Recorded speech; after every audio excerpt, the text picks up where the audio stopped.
Employment Law This Week, I'm George Whipple.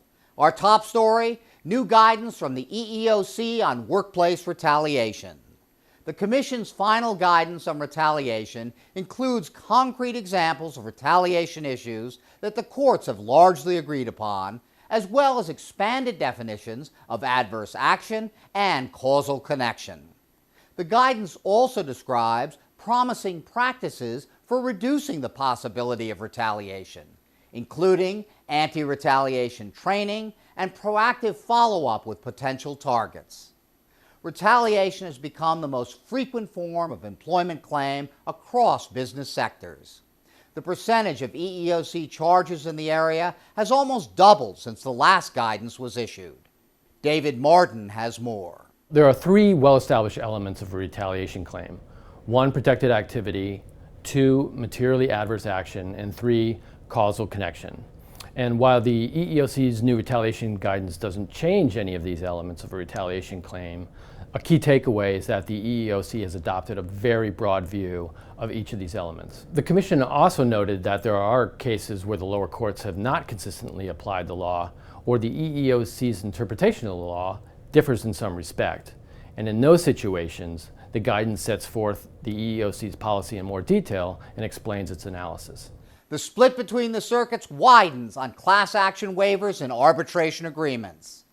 The Ninth Circuit recently found a mandatory arbitration agreement invalid because its waiver of class actions interfered with employees' rights to engage in concerted activities with coworkers.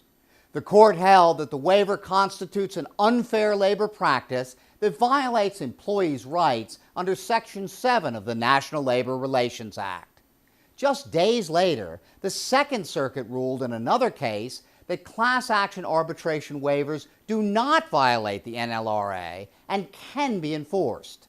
This is an issue that will likely head to the Supreme Court in the near future. And in the Fifth Circuit, the Department of Labor is appealing an injunction of its amended persuader rule. Issued in March, the rule expands reporting requirements for management and consultants, including lawyers, regarding union organizing and related advice.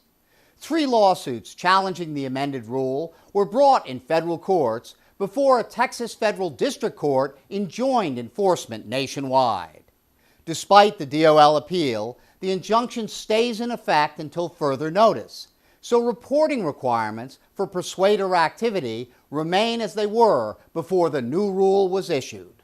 The Second Circuit extends the cat's paw doctrine. An emergency medical technician complained to her employer after a male coworker sent her a sexually explicit text. The coworker then manipulated his phone to make it appear he had a consensual relationship with the female employee and said that he was the one being harassed. The employer took his word for it, refusing to inspect the technician's phone before firing her. She sued the company, relying on the cat's paw doctrine. That doctrine holds employers liable for actions that they are manipulated into taking by employees who have discriminatory or retaliatory intentions. Even though the male coworker was not a supervisor, the Second Circuit held that the employer's negligence in refusing to look at the plaintiff's phone made the company liable for the retaliatory actions of her coworker.